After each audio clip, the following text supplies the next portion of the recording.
a mixed blessing because whether you're Democrat or Republican, or whether you were a Giants fan or Dodgers fan, I guess, or a Yankees fan. Well, the natural rival for the Giants, the San Francisco Baseball Giants, are the LA Dodgers. But yesterday it had to be the New York Yankees because the big prize yesterday was not the U.S. Senate. Yeah, maybe, but the big prize really was, would the Giants get Aaron Judge, the home run king of the major leagues, who could have been had for say 9 years, 375 million, which some people say, "Oh, come on, that's a bad deal." Look. The Giants have no stars.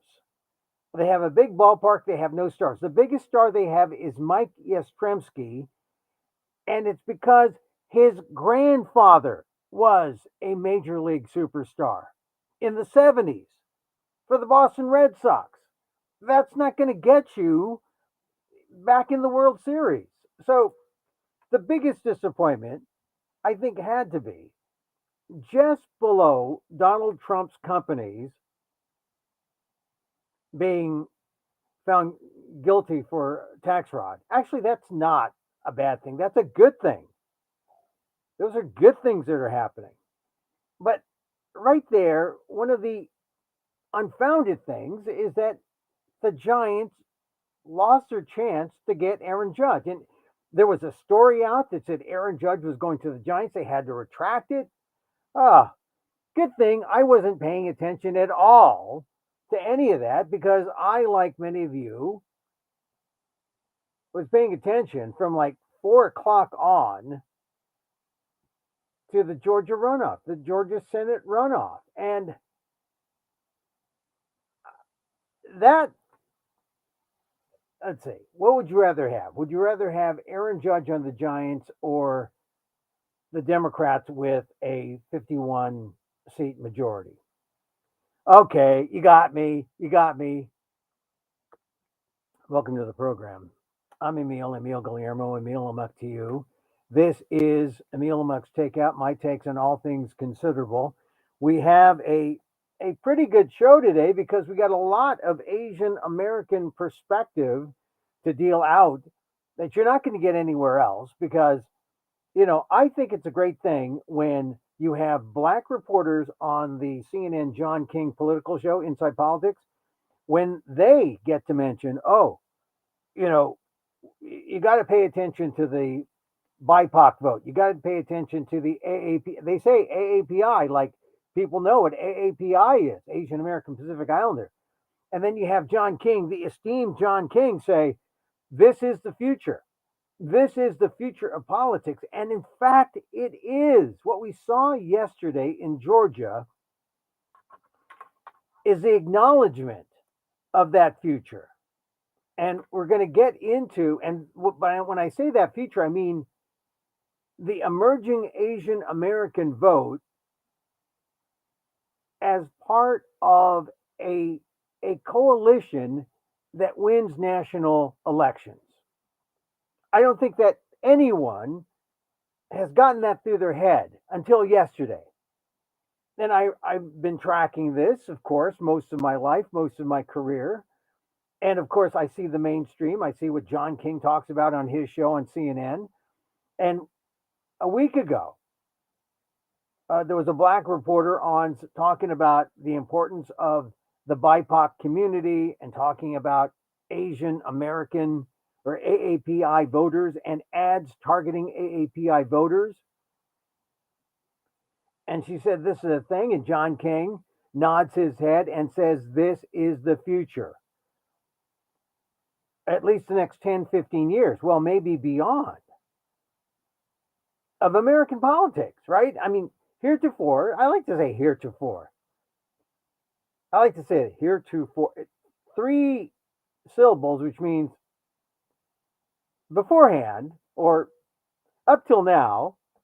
Heretofore, oh God, it sounds. Were you an English major? No, seriously. Here, before, people just took Asian Americans for granted. They never looked at Asian Americans and said, "Oh, you guys mean something." But Asian Americans are growing in number, and they found the puzzle part. They found where we fit in to the American electorate. And Warnock led the way because he showed that, oh, you got to talk to these people in ads that are translated in Mandarin, in Korean, in Vietnamese, and we have to reach these people in Korean. I mean, I've been to Georgia lots of times.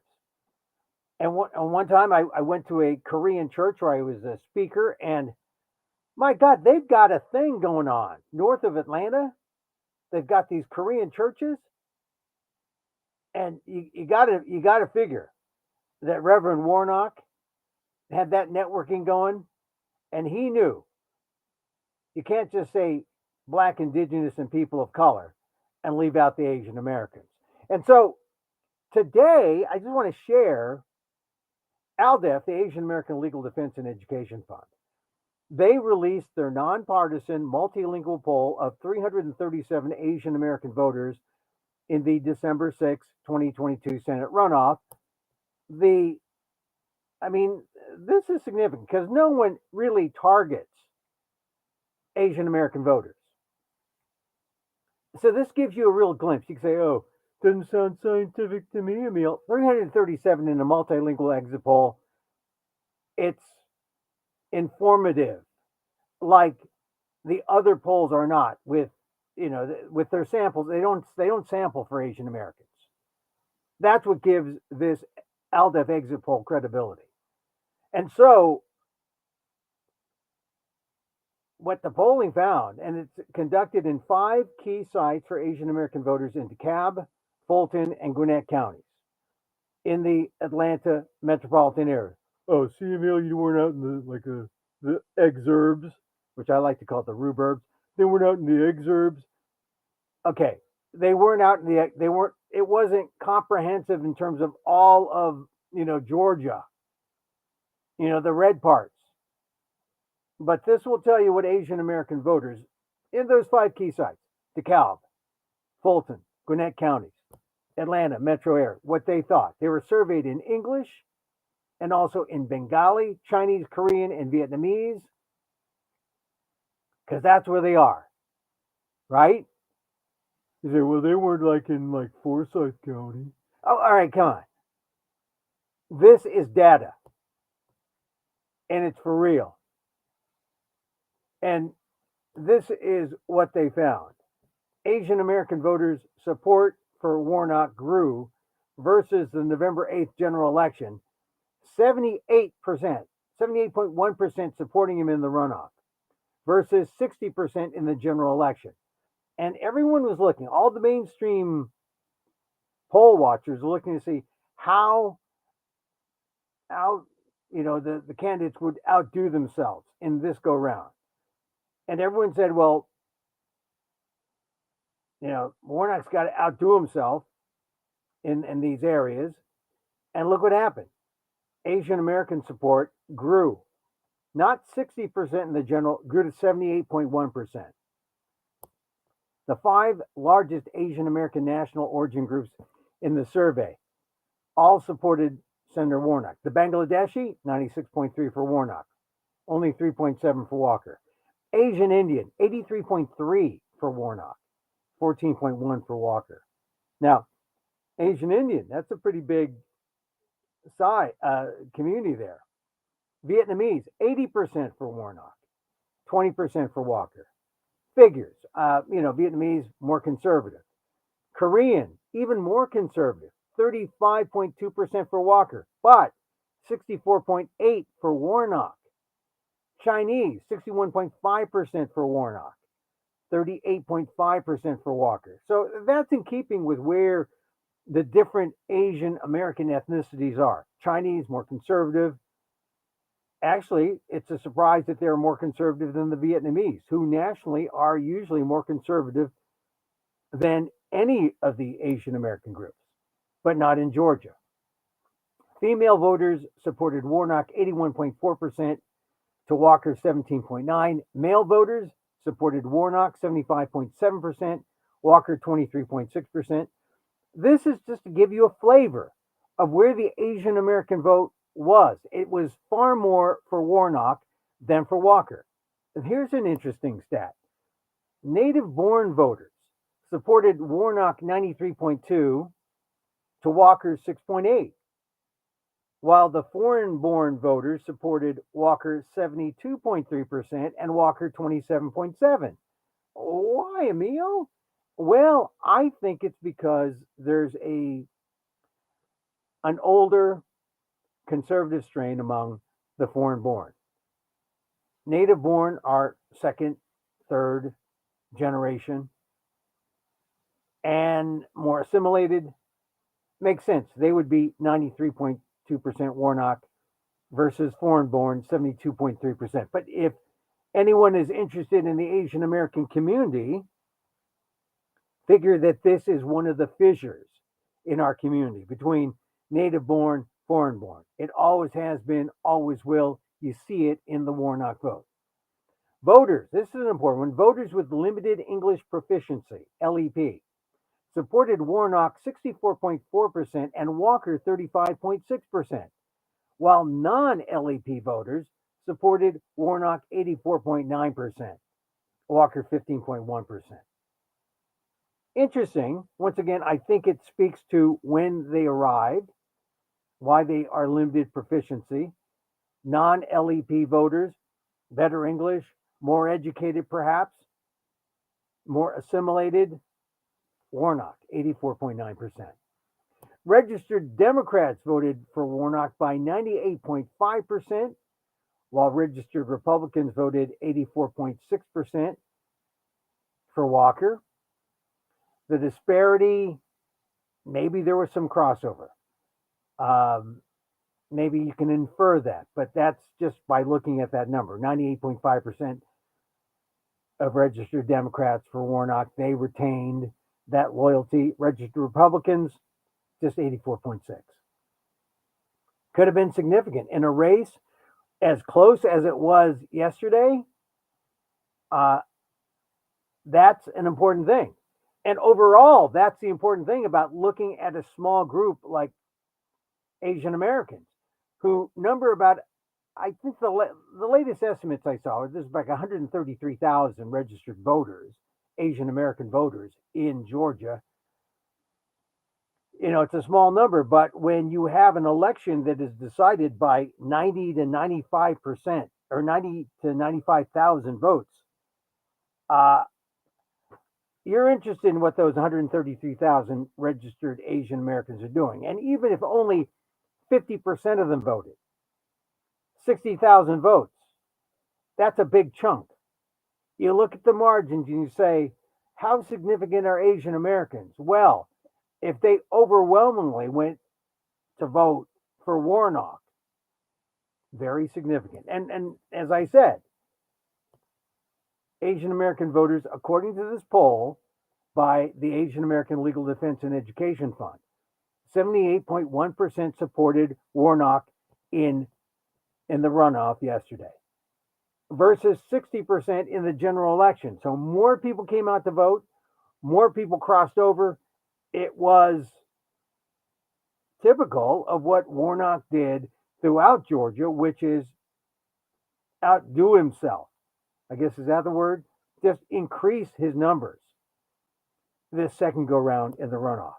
All right, a few more of these things that are I think are kind of interesting. Asian American voters ranked top 3 categories that influence their vote for the U.S. Senate. What do you think it is? You know, who makes the best sushi? Come on. They're for real here. Education, healthcare, economy and jobs. Stands to reason. Education, healthcare, economy and jobs. Top 3 for Warnock: healthcare, education, economy and jobs. Top 3 for Walker voters: economy, jobs, education, taxes. More of a fiscal kind of thing there for the Walker voters. For Warnock, it's the safety net, healthcare, and betterment issues, education. This is an interesting one. 32.9% of Asian American voters who voted for Governor Kemp in the November 8th general election voted for Senator Warnock in the December 6th runoffs. So a third siphoned off and said, hey, we're splitting off. That's kind of interesting,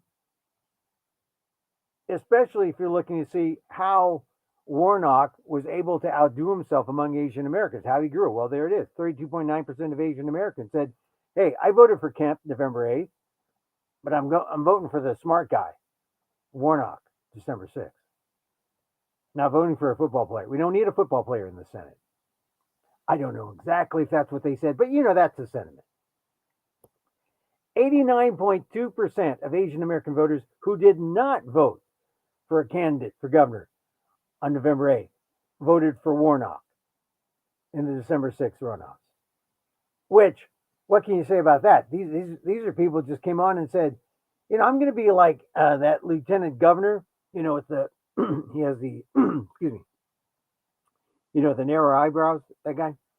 He's on scene. Duncan, lieutenant governor. He didn't vote for anybody. But so you have 89.2% of Asian American voters who did not vote for any candidate. They went with Warnock. Why? Because I think, you have a scale here. Good guy, bad guy, right? You got Warnock. I mean, who could doubt the goodness of the Rev? We're talking about preacher man. We're not talking about a Catholic priest. Preacher man here. Versus the philanderer, football player, any other F-sounding words you want to use. I mean, I think it's clear. Who's the better man? Asian American voters who approve of Joe Biden's performance voted for Warnock 93.5% and Walker 5.8%. So there was a loyalty there to Joe Biden. Asian Americans who disapprove of Joe Biden's performance voted for Warnock 37.1%. So there was some siphoning off. If you disapproved of Joe Biden, 62.9% were Walker fans. Asian American voters who support abortion access voted for Warnock 91.5% and Walker 8%. And Asian American voters who oppose abortion access voted for Warnock 34% and Walker 66%. So, there are some anti-choice types. They went Walker, even though Walker was the abortion hypocrite. Now, one more grouping of data, the age demos. Young people, 18 to 29. And that's the group that people want, right? Because, you put them in the back of you, like Warnock did. He had in the back of him during the celebration speech. There was like one Asian American woman with her phone. You got to have that. Showed a kind of diversity. You didn't see anything behind Walker. And then you saw it at the party. There were the TikTok dancers and all that. 18 to 29-year-olds. Warnock, 92%. Walker, only 6.7% among Asian American 18 to 29. So we're slicing up the Asian Americans by age. Asian Americans age 30 to 39. I guess that would be kind of like a young millennials. Warnock, 87.5%. Walker, 12.5%. Oh, who would vote for Walker? Asian Americans age 40 to 49. Okay, so Gen Xers, right? Warnock, 84.9%. Walker, 15.1%. Creeping up. Oh, here. The not quite Xers, not quite boomers. Asian Americans, 50 to 59. Warnock, 66.1%. Walker, 33.9%. Oh, the older you get, it seems. Let's see if this plays out. Not with people 60 to 69. Warnock, 71.9%. higher than the 50 to 59s. And Walker 25% than the Walker score for the 50 to 59. So the edge boomers 60 to 69, they were true. 71.9% Warnock, Walker 25%. And then the older folks. This shouldn't surprise you, right? Asian American voters age 70 and over.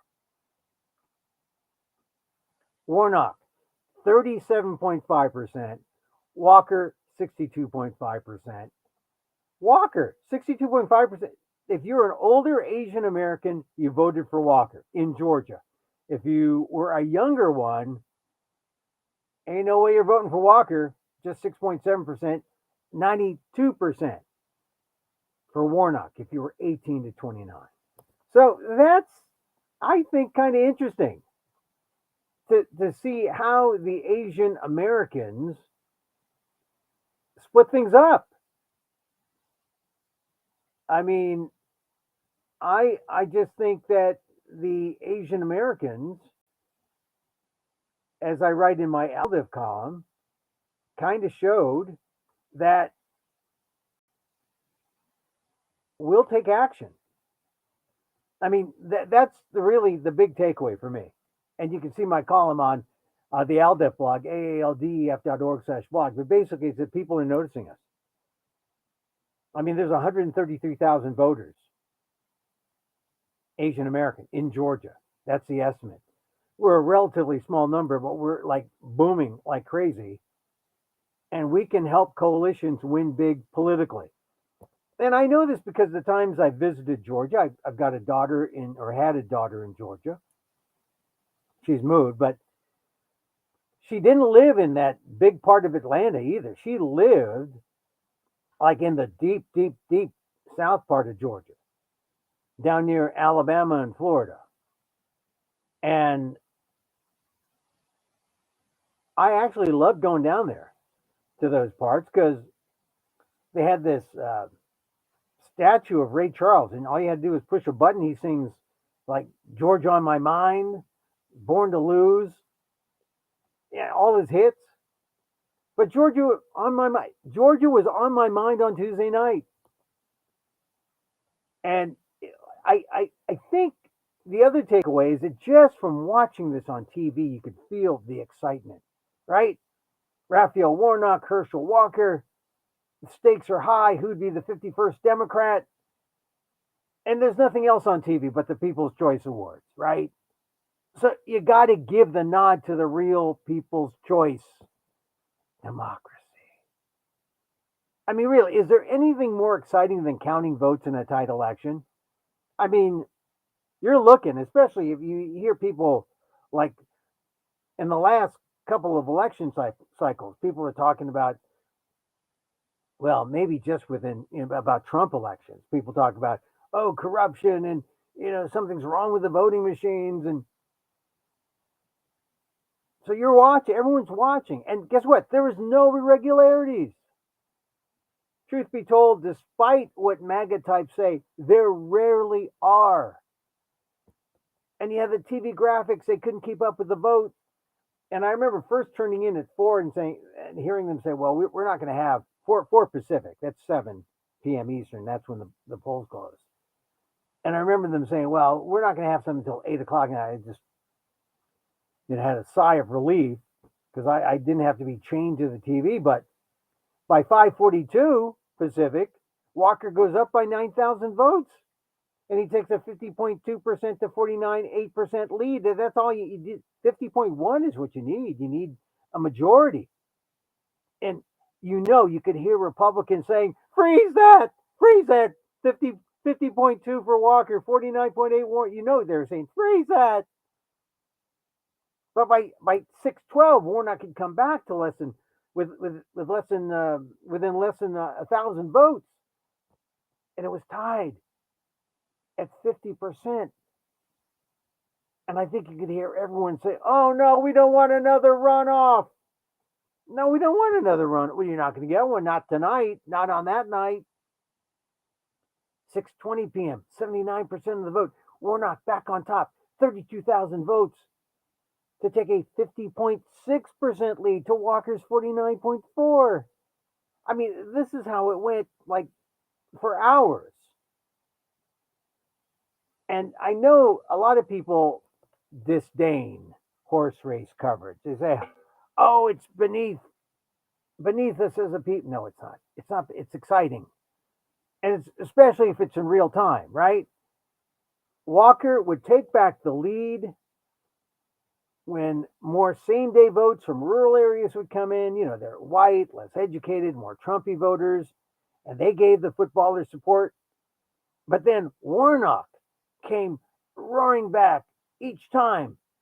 You know, when all the Atlanta area votes were added in, the black votes, the suburban Atlanta votes, when they were counted. And then by the end of the night, I don't know who was first. I saw CNN come out and say, yeah, we're projecting a winner. And then I went to the Georgia Secretary of State website. It had 100% of the vote in.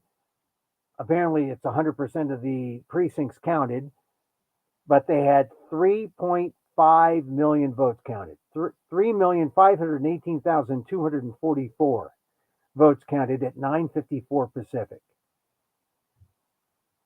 And the Georgia Secretary of State website had Warnock at 90,134 more votes.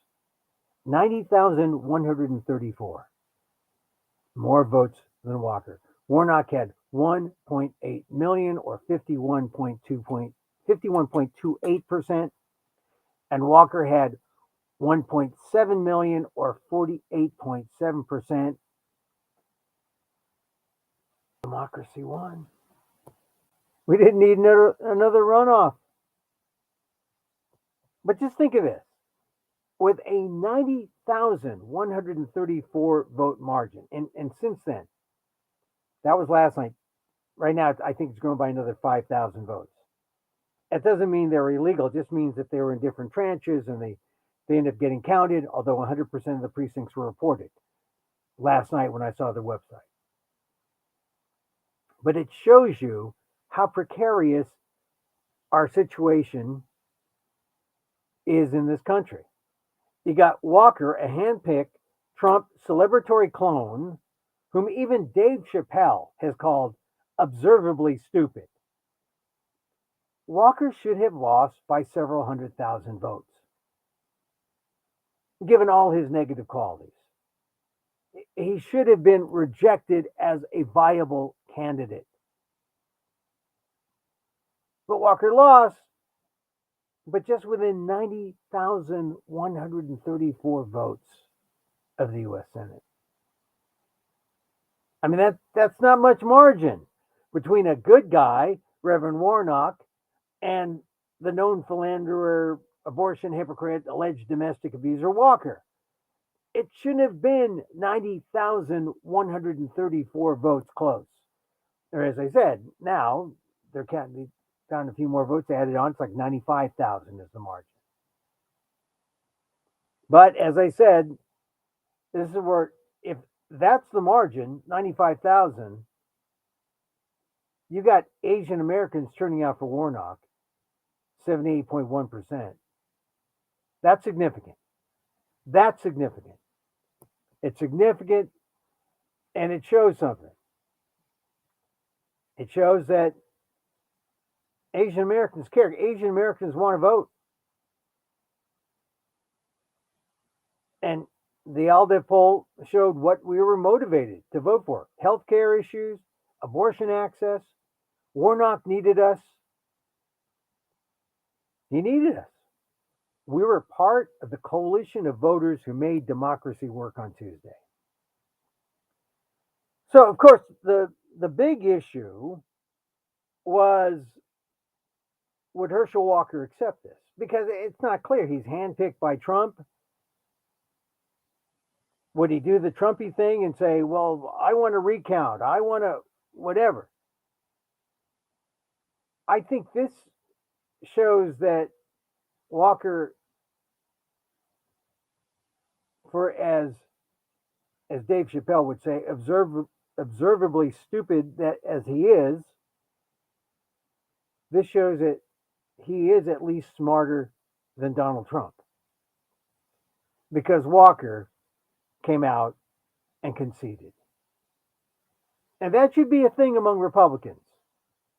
But since Trump, that it hasn't.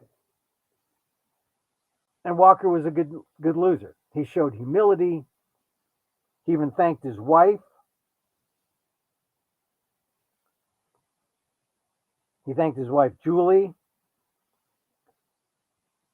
who he said has been through a tough time, which is the understatement of the year.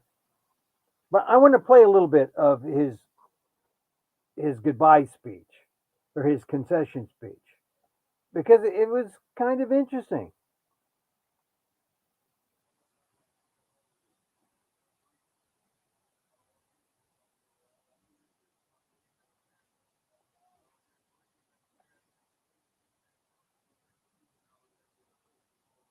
Believe in the Constitution.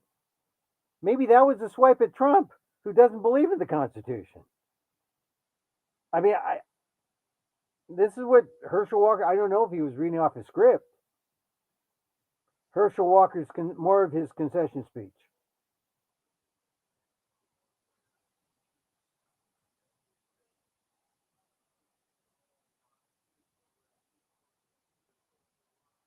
I mean, like a lot of his lies and a lot of the scandals that came out. That would bother me. That would bother. Later on in the speech, he talks about how important it was to run for the Senate.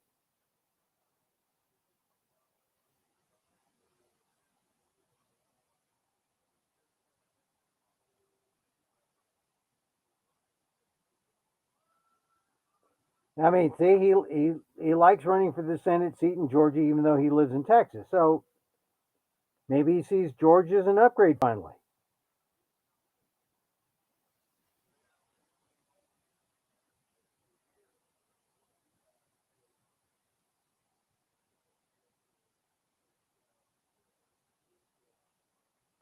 So now, all right. So now he's getting to that point where he's sounding more sincere. So now you want to beat him up less. Yeah, you should have lost by a couple 100,000 votes, but I'm going to show some compassion because it sounds like you're showing a little bit of humility, which is what we want to see in a loser, which is what we never saw in Donald Trump. We're seeing it in Herschel Walker. And so, do we cut him a little slack? I don't know.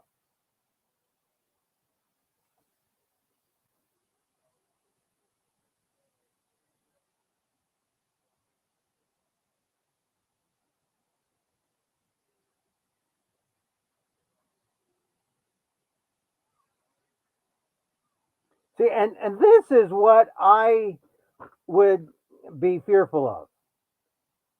When he discovers what he should have said and what he could have said, his concession speech shows that you could put a bad candidate like Herschel Walker and he could have some appeal. And that would really destroy our democracy when you have good people voting for bad candidates who are appearing like good people. And then they're there making the decisions that they should never be making. And keep in mind that as bad as Herschel Walker was, he only lost by 90 to 95,000 votes. That's it. That's all. And that would indicate we can't celebrate too hard. We got to do something about educating the public, getting better candidates. And I mean, I think if you get some perspective on this, you say, wow, here's this humbling guy, this humbling thing that Walker's doing that not even his mentor, Donald Trump, would do, who, by the way, has been silent since he lost the last of his 8 big bets in the midterm elections. They all crashed and burned. And what a day for the twice impeached former president, wouldn't you say? On the day his company, the Trump Organization, was convicted of tax fraud, the last of his 8 handpicked midterm candidates go down. which, all right, that's a good thing. That's a good thing for our democracy. Now, by comparison, Warnock showed why he was the knight's ultimate choice. He said the people have spoken and that a vote is a kind of prayer. Or actually, I always saw a vote as a kind of meditation. You go off into a booth or you're by yourself, you mark your ballot, and as Warnock said, you pray for the world we desire for ourselves and for our children. Voting is faith put into action, which kind of spoke to me.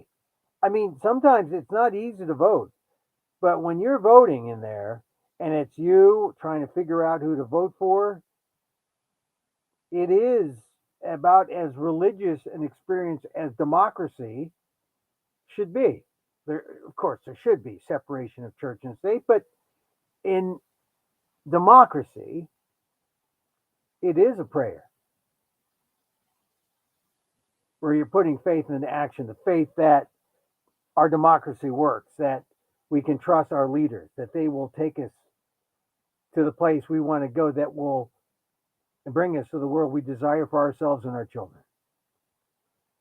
So there was Warnock speaking about his MLK roots. He's at the Ebenezer Baptist Church, right? That's where he pastors. John Lewis, his own mother. That's a good quote. His mother was there. He says, she grew up in the 1950s in Waycross, Georgia, picking someone else's cotton, someone else's tobacco. But tonight she helped pick her youngest son to be a United States Senator. That's some picking. And you hear that, and it spoke of the journey all BIPOC communities have made to be part of this country and to enter into spaces where we just normally would not have been welcome. We know that. I mean, this is December 7th, and we know December 7th lives in infamy, and we know what happens after December 7th to Japanese Americans. We share in his stories, his legacy story of his mom. Asian Americans know that. And that's why I think, Warnock had our back. If you're going to win in a diverse America, you better not forget us. I mean, I liked what he said here.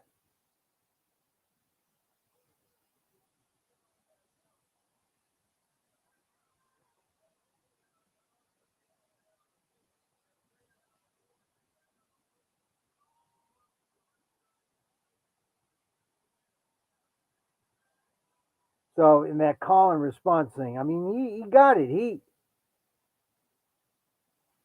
said some things in his speech that really got to me. As you're not going to hear this in sound bites on other channels, but later on in that speech, here's what he said.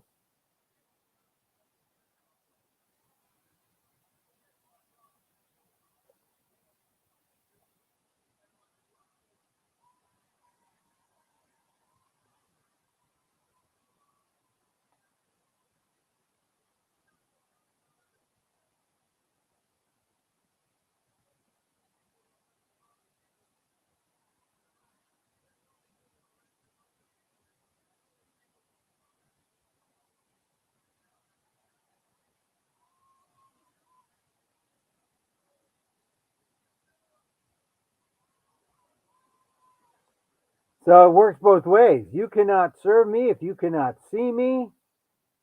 That means we got to see each other. And I think last night, Raphael Warnock he showed in the campaign, and the people reciprocated. They showed up for Raphael Warnock. Warnock had our back. And if you're going to win in a diverse America, if you're a politician, you better not forget us, the AAPI, the Warnock Blueprint. He made sure his message got to the AAPI voters in translated ads in Vietnamese, in Mandarin, in Korean. And in his election night speech, he said, I just want you to know I see you. That's what he said.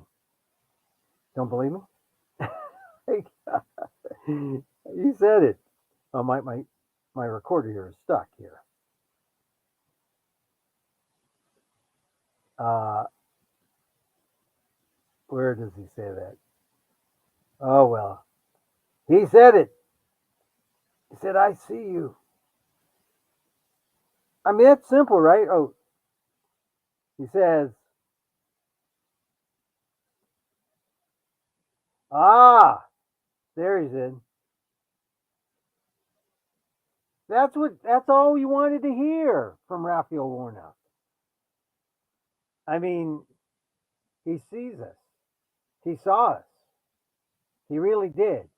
And maybe now so will others in the political realm because AAPIs were a big part of that coalition that gave Democrats their 51st vote and a real working majority in the U.S. Senate.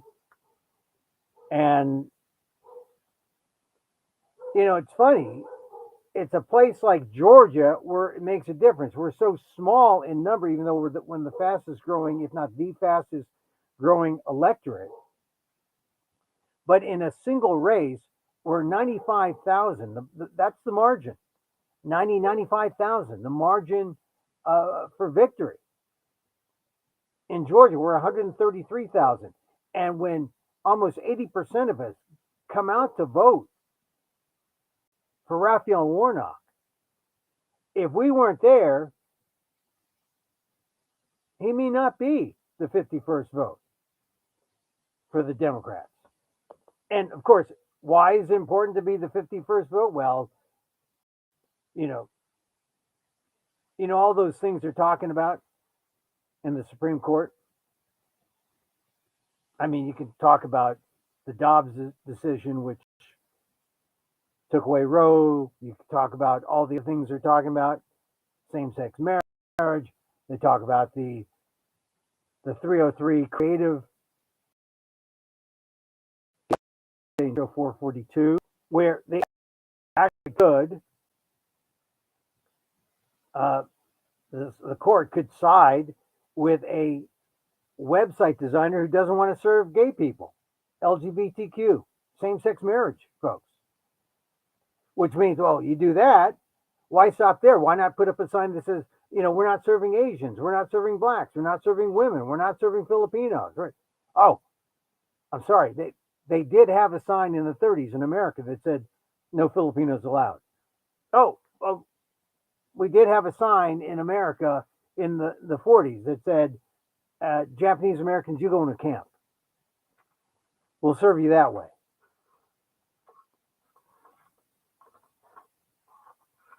I mean, the way that you change the courts is you make sure that you have your Democratic majority get nominees through. You do that by having that. That's the importance of the 51st Democratic vote. There's also the matter of subpoena power. Oh, subpoenaing the Biden administration? No, you can subpoena corporations. You can subpoena Elon Musk. You can subpoena people who are taking anti-consumer stands, anti-environmental stands. You could do that when you have 51 votes in the Senate. So, Raphael Warnock, worthwhile? Definitely worthwhile. Definitely worthwhile. And here's my sounder. All right, that's it for today's show. I mean, I remember watching it last night, thinking this is historical, right? But there's still a lot to learn from this, and I hope because they'll be Republicans will be doing the soul searching. The Democrats will be doing some searching, but mostly it'll be the Republicans saying, "Oh, is it time to dump Trump?"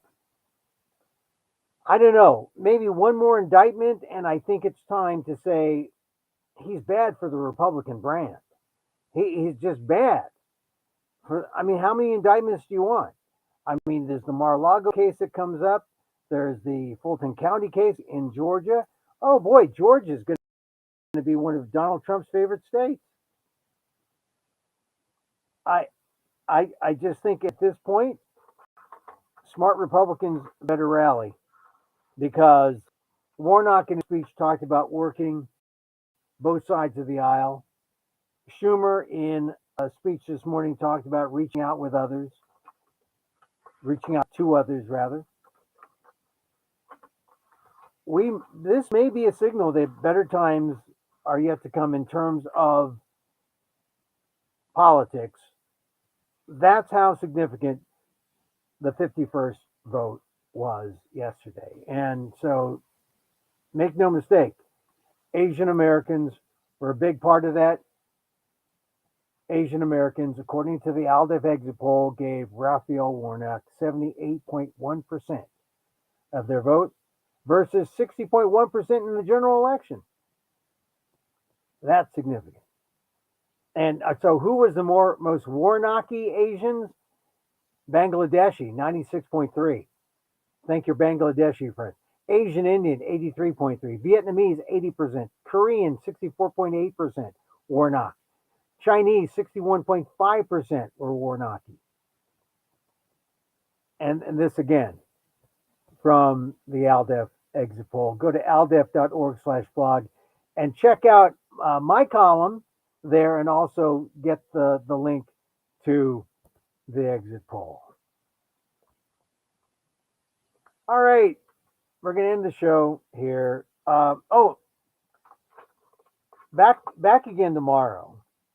If you just caught us for the first time, this is Emil Amok's Takeout, my takes on all things considerable. I call it the micro talk show, the AAPI and the AAXs. My naming convention for Asian American X, name your ethnicity. For example, Asian American Chinese would be AACHs, the AH.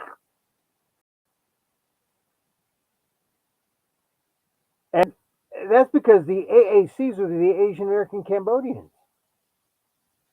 I'm an Asian American Filipino, an AAF.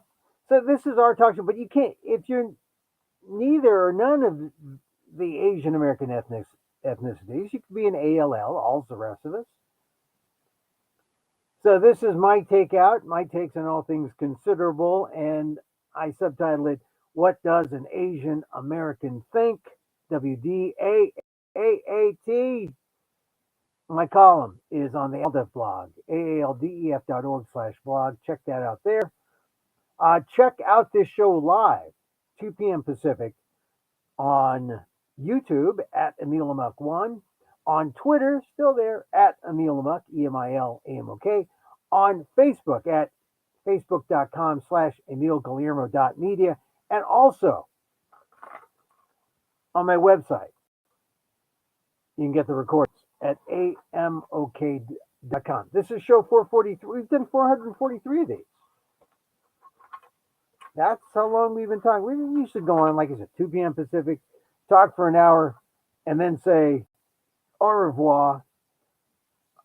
Today, regular listeners know I like to do a little meditation.